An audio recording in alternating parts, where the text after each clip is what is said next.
Fake news, CNN. It's all fake. Fake tapper, CNN. We're going to find out next week. At the debate? Yes, absolutely. He's going to cook him. Just shred him. Yeah. Just like a turkey. What do you want Trump to say to CNN next week? Just expose them. Just expose them for the fraud they are. And what specifically have they lied about? I don't know. I don't watch it. Right. Well, you got a shirt that's just peeing on it and you called it fake news. So what specifically have they lied about? What makes them fake news? I don't know. I don't watch it. I watch Fox News. Right.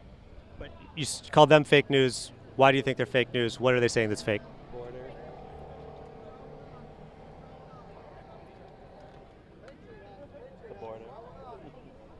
All right, there you have it.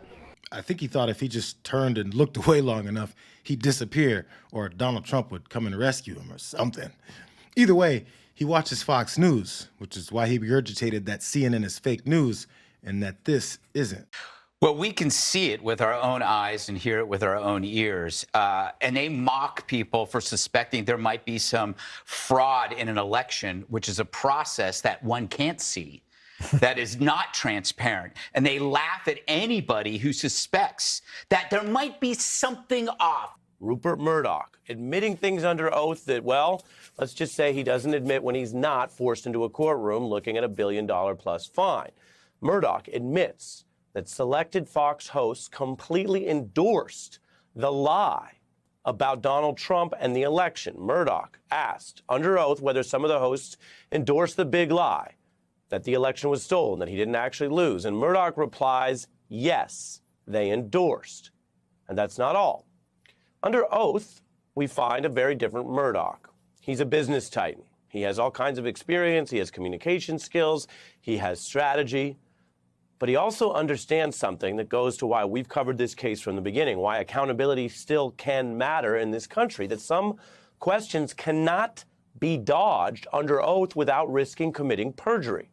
And that's why we're hearing this very different Mr. Murdoch than we hear from, say, Fox earnings calls or when he speaks in other forums. Under oath, we're hearing a Murdoch who needs to be clear about the facts. And the facts are they lied, they knew it, and it went to the top. He'll never hear that Rupert Murdoch called his own network fake news or that they have to pay that $787 million penalty because they lied about the election over and over and over again. Today's settlement of $787,500,000 represents vindication and accountability. Announced just moments ago the settlement to be paid by Fox News, roughly $787.5 million. The $787 million plus settlement truly came at the 11th hour. $787.5 million.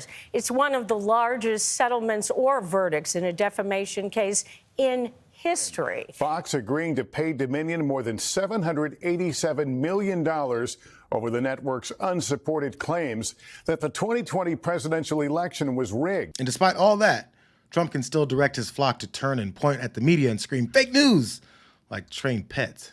So they assumed that I would say no because, you know, you got CNN, fake news, which their cameras just went off. Look, their cameras just, the light just went off.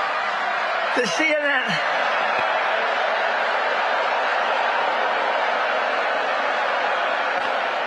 Their light just went off.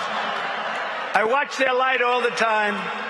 If I mention anything about voter fraud, they turn their light off because they know it's true. He can lose over 60 cases challenging the election, and Fox can lose $787 million about lying about it, but they'll never accept that they're being manipulated into believing that the most obvious lies are the absolute truth. He said there was world peace in 2020. There was very much not. He said he won Wisconsin in 2020. He lost. He said the Democrats rigged the 2020 election. A lie. He said people around President Biden cheat on elections. No. He said people's votes tend to disappear. They simply do not. He said 107,000 people attended his recent rally in New Jersey. That's at least tens of thousands too high. He said he saved Kenosha, Wisconsin in 2020 during rioting when the Democratic governor wouldn't act to intervene. In fact, that governor deployed the National Guard before Trump told him to. Trump said cocaine was found at the White House about a month ago. That was actually about 11 months ago. He said it was hundreds of thousands of dollars worth of cocaine. It was a little bag, maybe generously in the hundreds hundreds of dollars worth.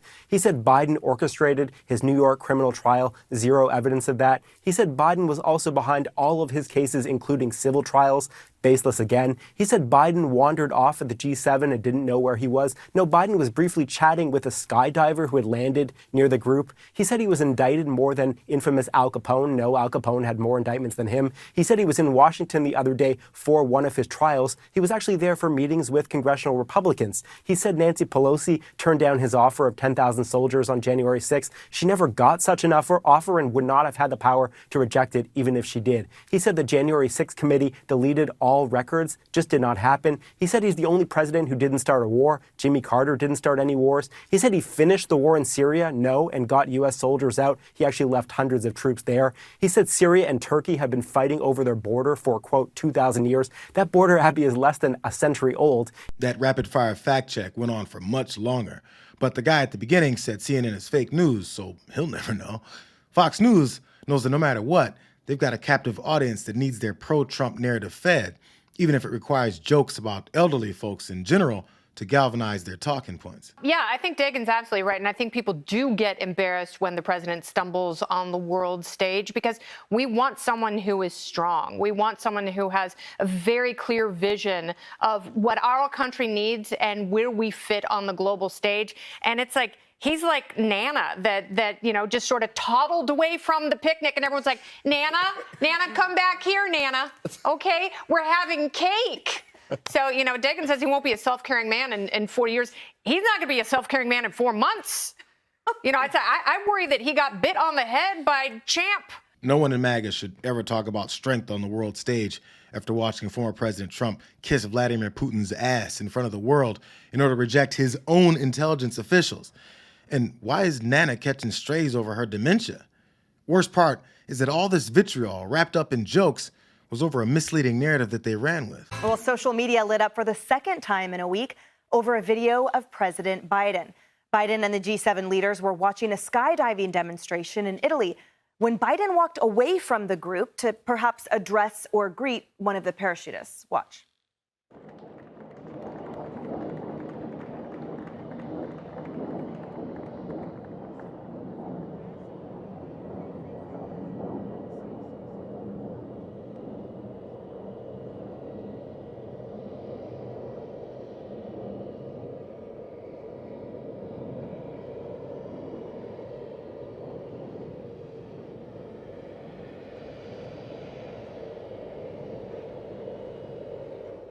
Let's pay attention to the wording and basis for this story. She said, social media lit up over a video of Biden. They just casually take social media with all of its faults and pass it off as evidence of a problem with Biden, when, by the way, there are other problems with Biden. But maybe because of that $787 million, she made sure to mention that Biden perhaps went to address or greet another parachutist off camera. But as long as enough people on social media take only 5 seconds to form their complete perspective on it, their job of misleading people is done. But there's more. Well, that wasn't Biden's only awkward moment. He later snapped at a reporter during a rare joint news conference. Watch. Can you give us your assessment of Hamas's response? And do you believe that they are trying to work towards a deal, or is this response working against a deal? And what is your message to allies, including those here at the G7, about what more, if anything, the U.S. can do to drive towards a peace agreement? Thank you. I wish you guys would play by the rules a little bit. I'm here to talk about a critical situation in Ukraine. You asked me another subject. I can't say that that's snapping at a reporter. It was actually more like the sleepy characterization that they give him. But they needed to pitch anger this time. Again, it's not even necessary, because the messed up part is that he doesn't want to answer for the decisions that his administration has made in supporting Benjamin Netanyahu's bloodthirst for innocent Palestinian civilians and children. But since Trump would support the same damn bloodthirst, it's got to be painted as angry in response rather than one that avoids talking about the problem and that massacre that the world is watching happen. He clearly is so used to being coddled and used to these reporters just, asking him questions that he wants to answer as opposed to asking the tough questions. And this reporter is asking about a serious conflict going on in the Middle East right now. Our partner Israel is clearly dealing with a lot of these attacks from Hamas and from Hezbollah in the north. And so you're not going to actually even address it at all. And you're the commander in chief. I think a lot of times we have to start looking, and a lot of voters are going to start thinking, is this the best representative of our country? Is this the best that we have to offer when you look at the United States of America? And I don't think it is. So apparently, according to these guys, Biden didn't have the guts to say, I don't care about the dismemberment of kids and targeting of innocent human life, the way that they apparently expect Trump would have said. I just quickly want to address Biden with the reporter yesterday and the White House Correspondents Association that came out and said, look, we don't choose topics, or the president, rather, doesn't choose topics. I'm very critical of the White House press corps. Just go back and watch my press briefings from 2020. But let me just say, yesterday they did their job.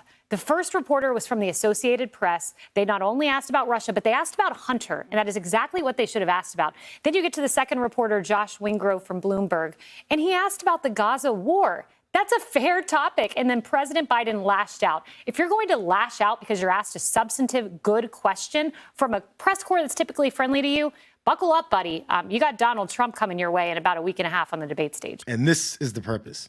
They brought it all the way back to somehow making it about Donald Trump and how badass he is and will be in the upcoming debate. They don't care about the question about Gaza, about whether or not Biden actually wandered off, or his supposed rage answer. They ironically care about coddling Donald Trump, who isn't as confident in his chances as they are. Is anybody going to be watching the debate in this room? You know, they gave me an offer that I couldn't accept. They said it's fake Tapper. Fake news, CNN. It's all fake. Fake Tapper, CNN. Is the moderator. They said it's a sit down.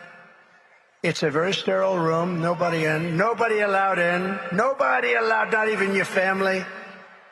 Nobody allowed in. There'll be no audience whatsoever. And they turn off your mics when you finish speaking. They made an offer that was so ridiculous, and they knew I was going to say no, and then they could go, they say, Biden wanted to debate, but Trump refused to debate, right? But Trump refused to debate, he wouldn't do it. But I said yes, and now they don't know what the hell to do.